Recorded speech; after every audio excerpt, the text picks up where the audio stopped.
Hey, what's up? This is Derek from Braeburn Records, and this is Heavy Mental Breakdown.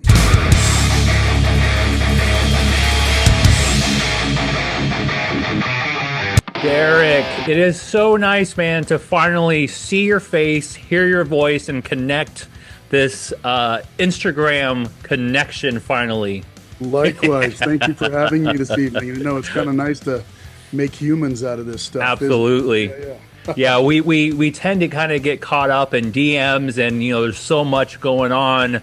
But here on this podcast, we like to talk to people and, get to know people and see faces and learn stories. And so that's what we're here to do today because you have a company called Braeburn's Records.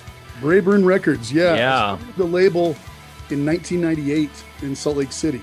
98. Oh, okay. You've been around for a while now. Started a while ago. It's kind of what Devin from Suicide Cages was kind of alluding to when you talked to him last week. I started the label a long time ago in Salt Lake City. I released about 8 records, CDs, 7 inches, a couple other things. I worked with some cool bands called Pictures Can Tell, a band from South Dakota called Billy. I like that name. Pictures Can Tell. Pictures Can It Tell. makes you think. Good stuff. Yeah. It's a good name. Good emo band from the 98s, man. Cool. Good stuff. Yeah. Yeah. I'm going to re-release some of that stuff on CD. Well, we have the CD, but we're going to re-release it on vinyl. Cool. Seeing as how we're about to celebrate a 25-year anniversary for one of my releases, we might need to do that this year. So that might be something coming soon. Yeah, Yeah. yeah, it's definitely when you have a major milestone of a year, you got to celebrate that. For sure. Yeah, 1 year, 25 years. Yeah, let's do it, man. Yeah, absolutely. So, I worked with a few bands. Things got, life busy, and I got married. I had some kids, 2 of them, not a lots, but 2, and life got kind of in the way. So I as it focused on does, as it tends to do. It's not necessarily what I wanted to do is let the label go, but I kind of hibernated for about 22 years. So that being said, after moving to Fort Collins and being here for a few years and having some adventures in life and some changes and adjustments that none of us had planned, I became a single father accidentally and was here with my kids in Fort Collins for a few years, trying to get them through high school. And my son started a band. So he started recording and he ended up with an EP, and he's like, "Hey Dad, we've got an EP. Let's do something with it." He's like, "You got a label. Let's." I got excited and I was like, "Let's start a new label, buddy. Let's do this." I haven't done it for a while. Taking full advantage of your connections early. I like it. Yeah, but I asked him who he wanted to release the record. I said, "If you want to start a new label, what do you want to call it?" And he looked at me and he's like, "No, I want to put it out on your label." That's cool. So the story is basically that. He kind of kickstarted me back into doing it again. Very cool. Kids have grown up enough that they're doing their own thing and becoming adults. I'm 50 years old and wishing I could have done this a little better over the last 20 years. So I think it's called 50 Years Young. I think that's what I heard recently. okay, from that's somewhere. exactly what you heard because that's how I'm feeling, man. It's kind of an age dysmorphia thing for me, man. I'm looking in the mirror. Although I may be gray, I'm ready to do all the things again. Dude, you're exactly like you're up and running. You're in your prime, man. You got the record coming up again. You got all these shows coming up. It's like there ain't no slowing exciting down. things, man. I know the show, especially that you're going to be a part of. I can't wait to get you out here for that. That's going to be a fun one. Oh, absolutely, absolutely. I am going to try my hardest to be there. I am signed up for the Tokyo Marathon. Oh, well, And if it all works out, I I might guess. be in Tokyo that weekend, which I'm so understand. bummed about, man. I'm so bummed. There's actually, I'm not even gonna lie, there's a small part of me that wants to look in if I can defer my run to next year because that's how bad I want to go to that show. Well, thank you. I don't know, man. It's kind of like winning the lottery to be able to go run in Tokyo, though, isn't it? It's kind of a hard one. It is. It's a very hard run to get accepted into. But yeah, this podcast has kind of become my life, and going We're doing out. a lot of episodes. Yeah. We're doing about 3 a week right now. Good for you, man. Yeah, and whenever I can make my presence known and pass out flyers, promote mental health, hang out with these great bands, go to cool shows, I mean, it's kind of my life right now. So, a huge part of me hopes that I can be there, but we'll see. We'll see. Well, I respect it, and we'd love to Thanks. have you if you can make it. But if not, I don't know. Enjoy Tokyo. Yeah, but I'm still, even though I might not be there, I am doing as much as I can to help promote this from a distance. We appreciate that. It's going to Yeah. be a fun show. We like to have a big party at the end of February in Denver. Yeah. We've got 5 good bands on the list. I was just going to say that. So speaking of the bands, real quick, just to go back. So Yeah. wanted to mention that Heavy Mental Breakdown. And I'm sure everybody knows this already, but we are sponsors of the upcoming Braeburn's Record Showcase on February 28th in Denver, Colorado at HQ, and we got a pretty solid lineup. We got I'd like Mood to say Swing, it's quite solid. Yeah, Mood Swing Misery. Mood Swing, Misery. You got which Circling. is, in fact, my son playing drums on that in that. I don't know if you told me that or if one of the other bands told me that, but I knew that, and that's awesome. Perfect. So that's the tie-in from the story Yeah. I just told you. Yeah. Yeah, so Mood Swing, Misery. We got Circling Over, Ironox, Correct. Talking Point, and then the Boys in Suicide Cages. Yes, sir. What a brutal show it's going to be. It's going to be amazing. I think it's going to be full of emotion and pretty heavy. Yeah. It's going to be fun. Yeah, and it'll be really awesome if some of these people who showed up at the show, checked out these interviews and got to learn the bands a little bit more and what's behind their lyrics and where they're coming from. But yeah, you already said your background history with Mood Swing Misery. That's your son's band. Anything else you want to talk about with Mood Swing Misery? I know that they kind of got added recently. Yeah, sadly, D Horn from Salt Lake City had to kind of bow out of the show, so sadly we couldn't get them to come over this time. So Hey, the next one. more than happy to jump on, but we're Yeah. going to have many shows. Yep. We're going to find some other ways. So we've got some other great bands that aren't on this bill that we're pretty excited about for the label as well. So we've got a pretty exciting year. Yeah, it looks like you guys are really busy. Doing well, man. Nothing Yeah. but making cool products and trying to get everybody into all this new music, man. Yeah. How was your what's your connection with Circling Over? How did you get connected with them, and how was that? How did that relationship start? Oh, it's a great question. Tony and Joe and the boys in Circling Over are also Denver boys. And I just happened to run into them at one of the first Suicide Cages shows I went to. It was I think it was a Halloween show, and Circling Over decided to be Fred Durst. So all of them were Fred Durst? All 4 of the members had their red hats on. And Yeah. it was The pretty khaki fun. pants, the white They had, shirt. They had the whole thing, man. It was pretty good, yeah. So, Over, they were all dressed as Fred Durst. Yeah. That's I mean, how can you not be won over by something like that? Did they perform break stuff or Nookie at least? They absolutely played Nookie, and that wasn't even a question. Yeah, those guys, they knew exactly where to go when they walked on They stage. were fully ready to go. That's so cool. Is there any footage of that anywhere? I would love to see that. I think I had a high 8 video of that. We might have to track that down and make sure. High 8 video. Yeah. Found an old camera we were playing with, so it was either, I think it was high 8, man. Not Yeah, sure. well, you know what? Everybody's throwing filter on things to make it look old, but you got that OG camera and it's vintage. It's a lot easier it's that authentic. way. It's already shitty. Yeah. How do you convert? So I've never done that. I'm sure it's a silly question, but how do you convert that stuff to like a modern day computer? Like how do you transfer it? There's some little transfer converters, little adapters you plug into that you kinda Oh, like okay. that. It's simple. Atari, like, or I guess in your case the Nintendo or something. Super Nintendo was mine.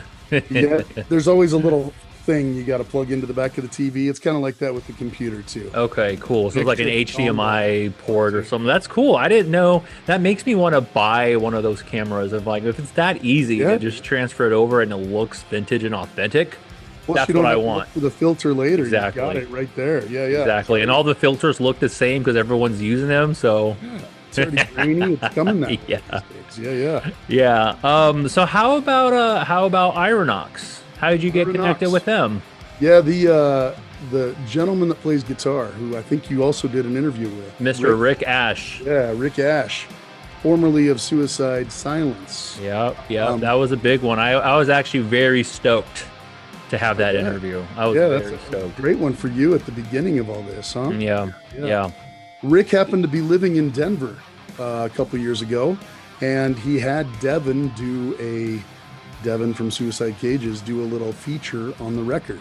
So Devin went in and recorded some vocals for one of the songs on the full length, and ended up having Rick reach out to me to see if I wanted to release the cassette version. The cassette version, that's sick. I ended up doing cassette and CD for Mortic Corrigan by Ira Knox. Cool. So they kind of came to me through friends as well, but you know, we're all part of the same little scene, and we decided to all work together here. So I got a chance to release that record. Yeah. Have you had a chance to see Ironox live before? Absolutely. I think I've seen them 7 or 8 times. Oh, wow. Okay, cool. Literally, man, they're brutal, and they're pretty intense. It's pretty good stuff. Yeah, I've seen some clips, and that's why one of the things I said was this is going to be a brutal show, just because of how hard these bands go. Oh yeah, they go nuts. I mean, Rick, I can't imagine that he doesn't go see the chiropractor a couple times after each show. He's all over the place, but they're a ball of fun, man. They're constant. and they're hustling too. They are, and their breakdowns in their songs. You know, there's like 35 breakdowns in every song. So you guys are working hard too. It's I'm excited to see what that pit might look like during them. Oh yeah, it's gonna be good. And then Suicide Cages has a way to kind of rile people up a little bit too. Devin gets down in there, and those are big. Oh, cool. So, it always makes it so much fun when, you know, the band or someone in the band comes down to the crowd and kind of just like makes everybody feel part of it. You know, like it's one thing to like stand in the crowd and watch and be, you know, at the show, but when anybody from the band comes down in with the crowd, it just feels so much more personal. And like you feel like exactly, like you feel like you've had this connection with them now, and it makes them remember it, you know, and they want to keep supporting and stuff. And I love when bands do that for their fans, show appreciation like that. It's so cool. Oh, for sure, man, for sure. How about Talking Point? Talking Point, they're from Fort Collins, so they're from up here by where I'm at, and a little north of Denver, about 60 miles. They are they're their own powerhouse, man. They've got this emotional thing that's so hard on the sleeve that literally they hit every mood and every emotion in every song. When they play, people are just completely fascinated because it sounds so good and it's so intense.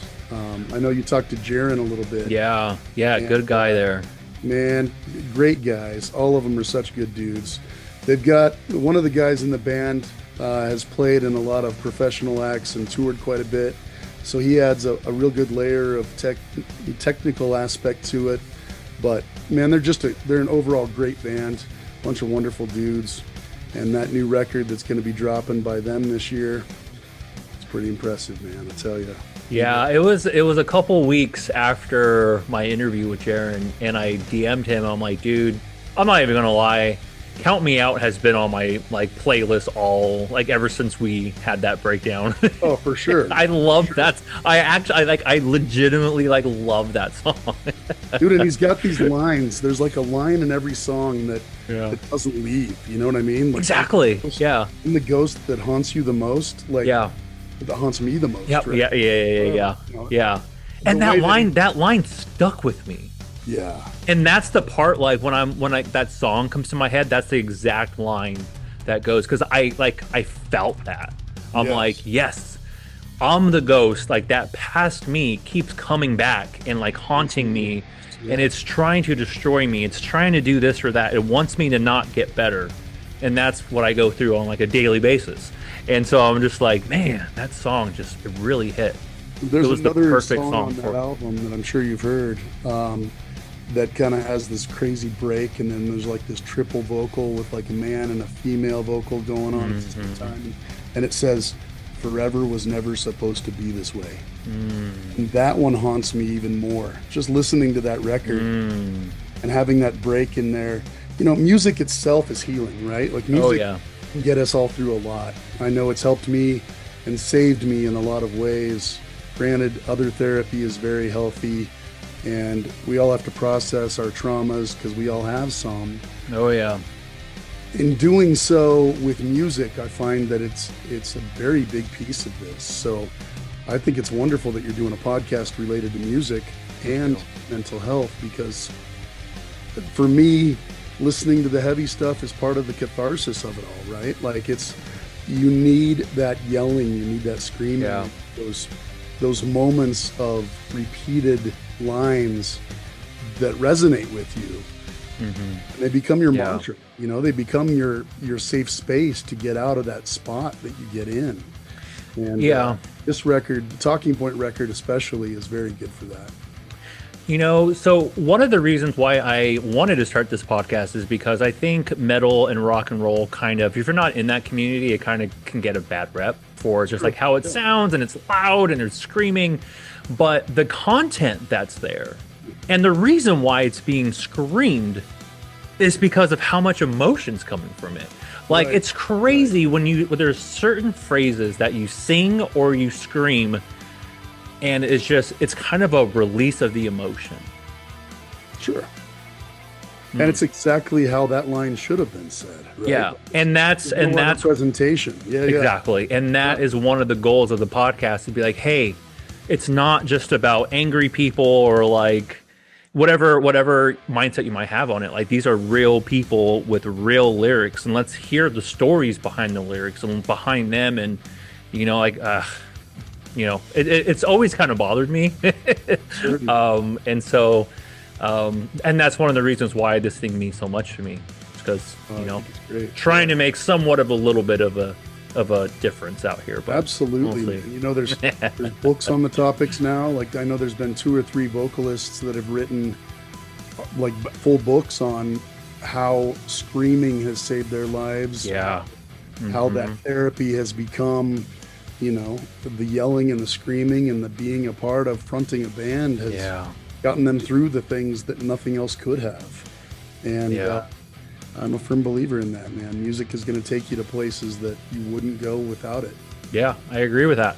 And going back to the yelling, it's like,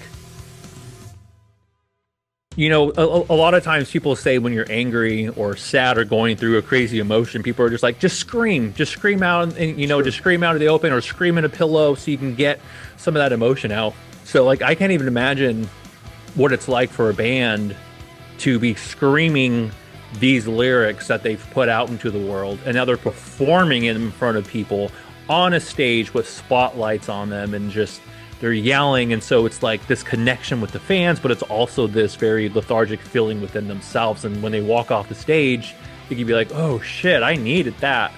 Absolutely. And you like, know, the shows mean so much to the bands than people can actually maybe even realize. You know, it means so much to them. It's a different thing every time, depending on the crowd, depending on the energy, depending on the action. Yeah. You know, some days saying those lines is almost next to impossible. Some days performing those lines feels like it's the right time in the right place because everybody gets it and everybody's there with you. Yeah. And, you know, I can only imagine that some days are harder than others, even doing it that way. But it's got to be better therapy than keeping it all bottled in. Oh, yeah. Yeah. I can't even count how many times bands have said that, like, their band practice is their therapy. Sure. They'll all get together, you know, best friends get together and create something loud and crazy, but meaningful and deep. Let's make some noise that makes sense. Exactly. Band practice is therapy. Yeah, and as a label, you know, I don't play therapist in any way, but if I can help get that art into the world, and I know how much it resonates with me, you know, if I can do that even in a little way and get it to a few more people and spread the word a little bit, I feel like I'm doing my part. So yeah, really, that's how I feel. I'm just trying to play a part. Just trying to do what we can. Spread the word and keep making these things heard. I think that's a great thing. Yeah, and I think I think, some of the bands that aren't like mainstream or like playing like huge festivals, some of the smaller bands need so much more recognition. Oh, it's true. There are so many amazing bands who just kind of go unnoticed by like bigger audiences, and it actually really frustrates me. Right. I'm just like, this band is giving it their all. They're going nuts. They're giving it their heart and soul. And then you got people like on the top 40 who are like, didn't even write the song. Yeah. I mean, the world is not fair, right? That's another part of our therapy, is reminding ourselves of that every day. Yeah. How do we kick the door open from behind, as opposed to knock and hope they open? You know what I mean? Yeah. Well, it all comes down to the love of it. If you don't love it, it's not worth it. But if you have that passion, and it's like a burning passion inside you, it's like, yeah, this sucks, but we're doing what we love. Absolutely. There's a sincerity that supersedes everything else. And I bet a lot of those bands are happier than some of the Billboard top artists right now too, who are just constantly. Yeah, I mean, there's not as much pressure when you're not trying to be number one, right? Yeah. Like, we can do it our own way and not have to worry about placement. Let's just do what we do and resonate with the people that are our people. Yeah, that is. Yeah, and that's the good thing about like shows and festivals in the rock community, because it's like everyone's just coming together. For sure. And having this moment together and bringing the community in, and I'm starting to notice it a lot more going to shows. But a lot of bands they'll even take a break to talk about mental health during their sets. Right. I've been seeing so much of that in the last like year or so. That's big growth, is what that is. Yeah. We can actually say so, right? But yeah, when you're performing, you're vulnerable already. So we're kind of talking about these things anyhow. The whole thing is vulnerable, down to like sharing the song lyrics with your band. The whole I'm very thing. into people actually calling it what it is, and Yeah. letting people know out there in the crowd that it's okay to feel these things, because that's what we're doing too. Yeah. So absolutely, we're obviously we're very excited about this show, but it's all about getting together with the people that care about this stuff, and if we can make an event out of it and make it even more of a reason to fill the place up, it just feels even better when all that energy is even more expanded into a big. And something that I've noticed, and that I don't see too much of, maybe it's just because I haven't really noticed it, but every single band on this lineup is highly promoting the show. Yes. The bands themselves are just so stoked to do this. Well, we have a good team. I try to surround myself with people that see it the same way. I'm very proud of those 5 bands. We've got a lot of other great bands on the label too. There's a band out of Connecticut called the Sons of Montana. We're working with a band out of Vermont called Miles of Fire, which I think is about to impress everybody. Miles of Fire. The journey ahead is going to be rough. It's going to be. That's what that name sounds like. Yes. It's going to be on fire. It's going to be burning. It's going to be hot. Yes, sir. Get ready. We've got a band in London called So Far So Good, who just dropped their second EP that should be in physical media form here in another week or two. Just put out a little record by a band called Cop Killer. They do an amazing version of the Body Count song. Yeah, that name sounds familiar. I know that I've checked them out. Nice. Cop they're Killer. A lot of fun. They're another Denver band, believe it or not. Oh, okay. A lot of guys in the neighborhood that help me out a lot too. We've got Chew Through, we've got Rival Ghost. Chew Through, I know Chew Through. Dehorn, which we talked about for a minute. Yeah. The boy, at least a couple of the boys in Dehorn are also in Swarmer. We're going to do a couple records from Swarmer out of Salt Lake City. We've got 7-inch we just reissued for a band out of Salt Lake called Form of Rocket that I worked with back in 2002. They have a great legacy and 2 or 3 records, and hopefully we can find some of those on vinyl sometime soon. Yeah. Working on some magical ideas there. Just so many good things. Another little solo project by a guy that calls himself Jameson Alexander that's going to come out in March. And a bunch of fun projects. We trying to keep it interesting and keep people engaged, but at the same time put out some quality stuff, Yeah. that deserve to be heard. Yeah. I'm pretty Yeah, excited. I was just going to say, if there's any bands on your label that you would like to do this, send them my way. We'll do it. Perfect. I'm sure we'll keep sending people your way, man. I'm fascinated to watch these shows afterwards. Cool. It's a way for me, even though I know these guys and I've done my share of having conversations with them, you're asking different questions from afar. You're asking questions just from the music and how you took the music. Yeah. It's a lot of fun to see that response after the fact too. So I've been watching your episodes just as much. Cool. I appreciate get that. to know my bands a little more. Yeah, absolutely. And I don't know if you caught this or if I said it in the episode. Sometimes I forget to say it, but every single song that I break down, it's a live reaction. I had never heard the songs before the episode. Oh, that's cool too. So you listened to it before? Yeah, I had never heard. So Count Me Out was the first time. The first time I ever heard it is when I broke it down with Jaron. I had never heard it before. Nice. But I do that. So I always ask the bands specifically, like early on, all right, what song do you want to break down? Because in my mind, I'm like, okay, so I know I have to avoid listening to the song before we get the interview going. Right. You may know what the band is and what they sound like, but that's not the song. Right. Well, it's even more fun to have the first take on it. So that's good. Yeah. Yeah, I feel like I'm just able to give more of a raw, emotional take on the lyrics because I feel like sometimes I overthink things all the time. So if I listen to it before and I have the lyrics, I'll start thinking in my head, okay, what should I say? How could this relate to this? How can this relate to that? And then the conversation's not as organic, I feel. No, that's true. Organic is always helpful. Yeah. Organic is fun, especially in a first take on a song too. Yeah. It's the sincere way, right? Like it's the true feel of what's happening right then. So that's cool. Reacting live is a fun way to go, man. I like it. It is. And I kind of got that idea from just like, I love watching reaction videos. Sure. Like whenever one of my favorite songs or something drops or an album drops, like I rush to YouTube. I'm like, oh, what does this person think of it? Right. And I'm like, I kind of want to do something like that. So it's a fun way to do it. You get to be that guy every time. That's good. Exactly. It's fun. And it's all related to mental health, which I am a huge advocate for. Very nice. So when it comes to mental health, does that play a role in anything that you do when it comes to what bands you bring on, what albums you put out on vinyl, like re-releases? Like if mental health plays a role in any of this, what is it?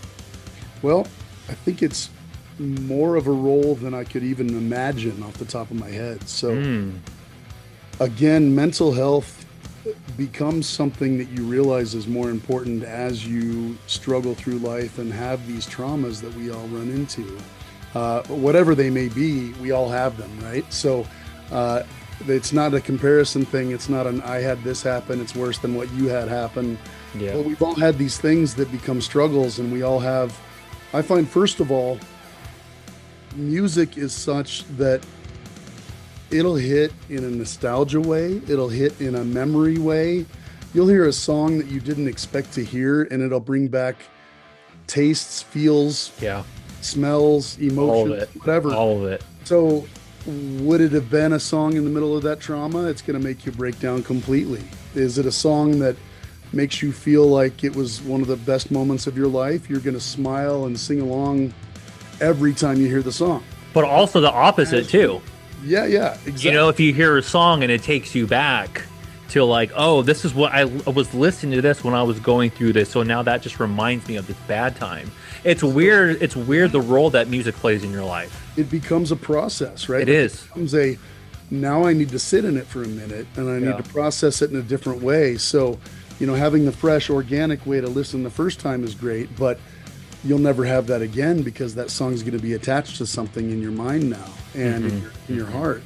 And I know, I lost my wife suddenly, kind of unexpectedly. So she passed away when the kids were young. I'm so sorry. Became a single father kind of unexpectedly, like I said. But, there's certain songs, there's certain bands, there are certain times that we'll be driving and listening to an old playlist or an old iPod or something that we have that mom used to have, or whatever.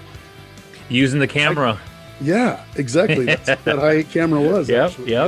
Don't record over the good stuff, man. Nope. Use the blank. Make sure you have a clear new tape in there. Right. But it's funny. I sent I was listening to a record from 2005 yesterday, a little band called Maritime, which is actually Davey from the Promise Ring and Eric from the Dismemberment Plan playing bass.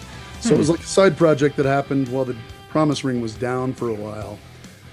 I sent that record to him and he's like, I don't think I've ever listened to this. And then I said, well, just wait, put it on. I think you, as a child, probably heard this quite a few times in the car seat in the back of the car. And he listened to 2 songs and he's like, I remember this record, Dad. Yeah. And it's, even it took him back to his childhood. Of it, or even if you didn't know what you were listening to, these things come in full circle. And I listened to that record all the way through 3 times yesterday, and I don't think I've listened to it in 10 years, but every single minute was like, I had this on tape I had in the car. And that's why festivals like When We Were Young Fest are as huge as they are, because yes, people love those bands and whatever, but it's that nostalgic feeling of, hey, I'm gonna go to When We Were Young Fest to hear Sum 41 play Fat Lip, or this is where I started my music. Exactly. And I think that is the beauty of that festival. I think it's too expensive. And it's a little crazy. 2 songs a band because there's so many. Right. But those 2 songs or 3 songs, those are the songs that people came to hear anyway. Right. Nobody even wants to hear the new stuff. Yeah, which is sad for someone like myself who likes the new stuff. But yes, I know. Outside of When We Were Young Fest, yes, play the new stuff, but I think they intentionally do the old stuff because that's what people who go to that festival are. Oh, it's a nostalgia tour, man. People are paying for memories. That's exactly what it is. Oof. Yeah. Well, speaking of, you told us a little bit about yourself, but what's a little bit more about your story that you want to share so people can learn about you? I know you talked about the company and the bands and hyping up all this stuff. But what about you, Derek? Tell us about yourself. Oh, man, those moments, that little hibernation period of not doing the label, I was doing what most of us do, trying to make a living, trying to provide for my family, trying to take care of things. You have these ups, you have these downs, you have these struggles. I probably should have learned a lot sooner than I did that mental health is a piece of the puzzle when you're taking care of yourself. It's not just lifting weights. It's not just eating right. It's not making sure you walk a certain number of miles a day or whatever you do for exercise. Most of it's right here. It all starts right here, man. All of it. All those things. And it trickles down to everything. Your stomach, you start getting pains. Like it starts affecting. It's like it's a disease. It's like you get out of bed. Venom. Your mind is not right. You know? Yeah. So I've become a firm believer in mental health in the way of getting therapy when you need it. I'm kind of in that phase again. I'm starting to look for another therapist. I think it's time to start getting rid of some things, processing things. Yeah, just talking it out.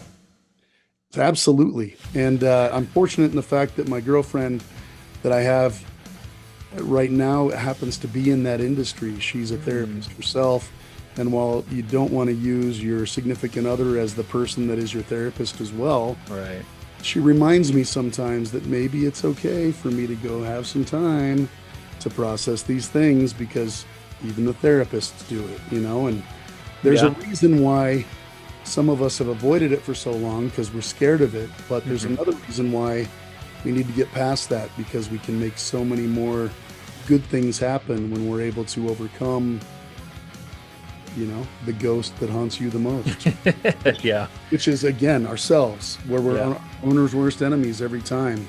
And I learned that the hard way many, many times. And, that sometimes there's some regrets in the way you interacted with people when they're no longer with you that will always haunt you unless you're aware of it and make sure you do it right.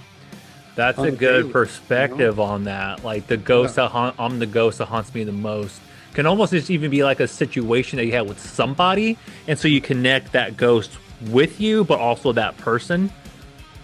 But and that still haunts you. That person still haunts. I like that. You always, and it definitely resonates with me. You've got to start co-hosting these these well, podcasts. Thanks, man. I'm happy to jump in whenever you need me. Yeah. I need to pick somebody's brain or open up a little more. I'm happy to help. The other thing is, there's no doubt in my mind that one of the things that I've learned in life in general that I always like to say out loud, and I'm just going to say it now because it's fair. Life, as we know it right now, is so fucking short. So take advantage of the moment you're in. Tell the person you're talking to right now or interacting with or spending your time with that it matters when it matters, because you may never have a chance to say that out loud again, and you may never be able to tell them how much they are an important piece of the puzzle. So I always try to be very, very clear when I'm talking to my bands, when I'm talking to people, even talking to you, man. Thank you so much for doing this. It means a lot to me to be a part of. This matters, and it needs to be said that it matters, because if we don't say it out loud, I may never get a chance to tell you that. And that is something that I don't want to keep regretting in the future. So do what matters, make an impact, do it the right way, and think about what you're doing, because it will resonate more than you think it will everywhere you go, you know. And that's what I like to say out loud when I'm talking to the bands. Devin from Suicide Cages and I try to talk about things that are happening every week, and we'll send a message back and forth, and we'll get riled up in, you know, who's playing first and what band is this and how do we get on this show. And sooner or later we stop and we go, you know what, we're doing some pretty cool things. And we should be thankful that we're doing these things. And we always kind of end with this is so fun, dude. Thanks for doing this, man. This is rad. We get to do this. I can't believe we get to do this because we're having a great time. We get to do this, and people are showing up. We need to make sure that we pick some of those things for ourselves, whatever they may be, on a daily, right? Because that's how we work on that up here. You can't do that with all the things that are on the list that somebody else expects you to do without being able to take that moment like you did today and post something about your significant other and tell them thank you for being them. Like, that matters, dude, because you have the chance to say that and you're being heard. I think that's shout out to my wife. I love you. Word. The greatest person I know. Good for you, man. Good for you. Thank you. Congrats. Thank you very much. And I was going to say too, a lot of times hearing certain words from people that you know are being real and authentic, that means a lot, because words can be just words to a lot of people. Oh, absolutely. But if you really mean what you're saying, like, you can tell that in somebody. Like, for example, you just said you talk about loss and being able to tell people you love you and that you love them, and that probably stemmed from your loss that you had. So it's like, now going forward, I don't want to have those feelings again. So you learned from it, and now you are talking about it and promoting it so others can try to avoid that same feeling. It's not something I try to, you know, it's not like I'm trying to preemptively do that every time I go somewhere, but sure. It's floating in the back of my head, and it's one of those things that I feel like is very important, because that's the one thing that you learn the hard way that I don't want to keep learning the hard way, or I don't want to have regrets with again, you know.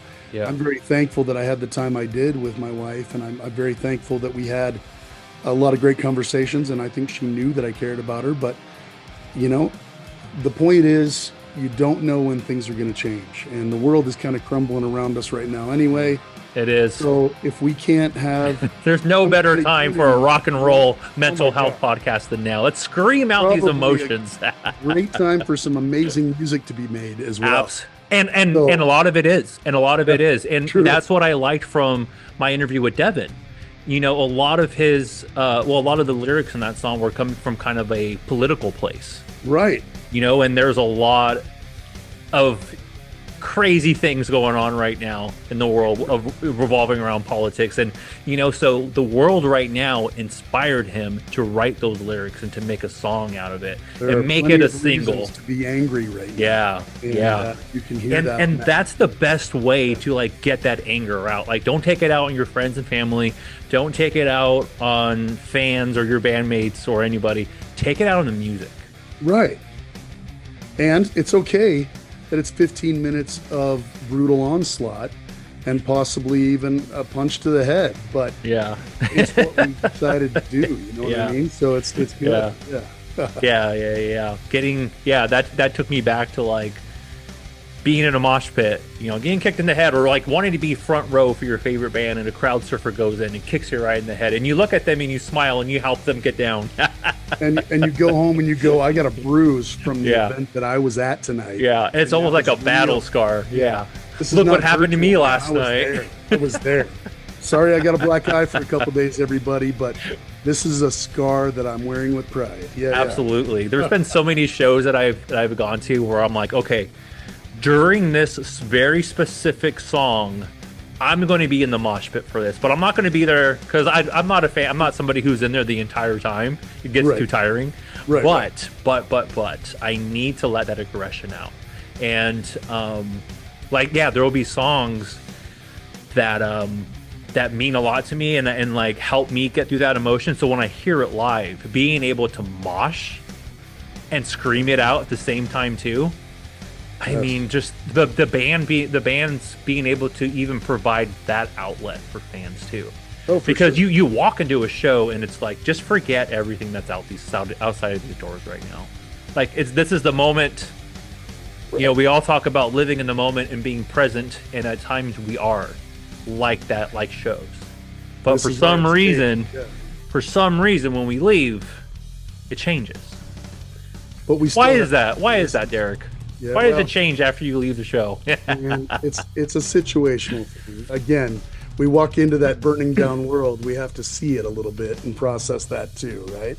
Yeah. But at least we have these moments of magic that we can all share together inside the venue and inside the headphones and in between our ears while we're processing all the other things, so that we can hopefully keep making the interactions we have with humans a little better because of the magic that we're hearing and seeing in these places.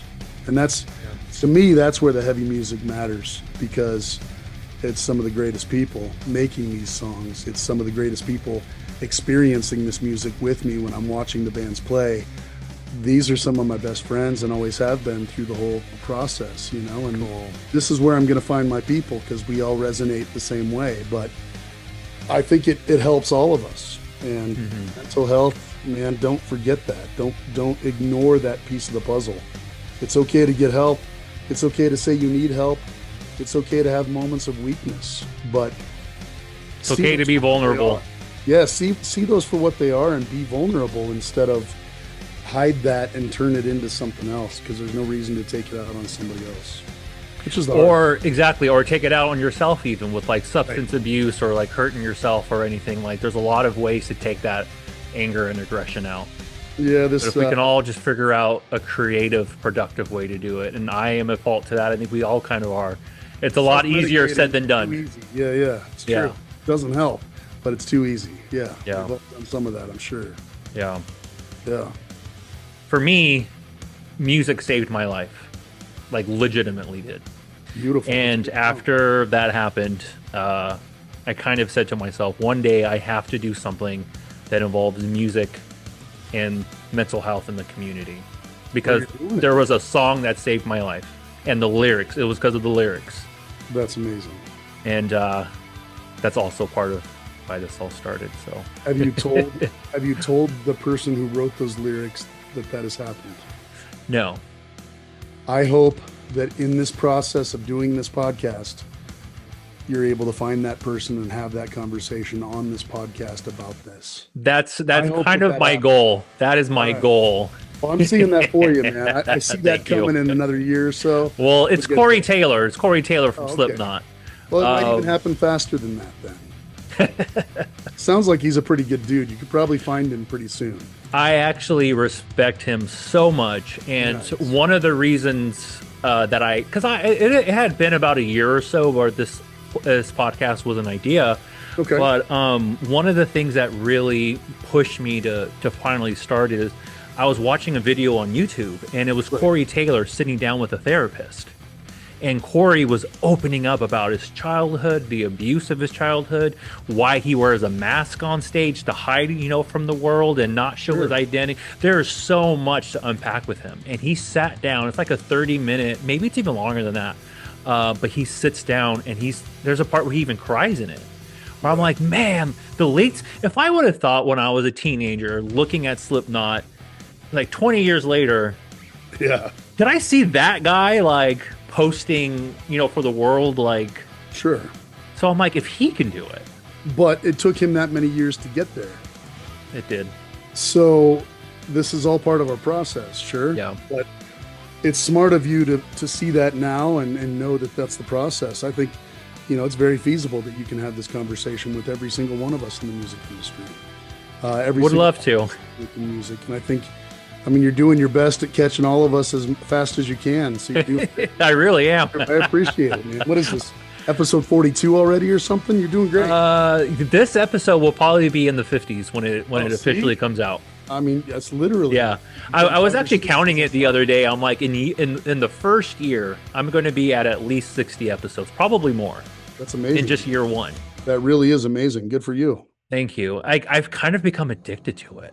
Right. Like I'm constantly like on my phone, like looking for bands that fit the vibe and DMing them. And I have like 15 already booked for February. And it's like, I feel like I'm literally addicted to this podcast. How did you find us, man? You're in New York, right? Like I am. Yeah. These guys in Colorado. I'm trying to remember. I'm fascinated to hear the story. It'd be great to know.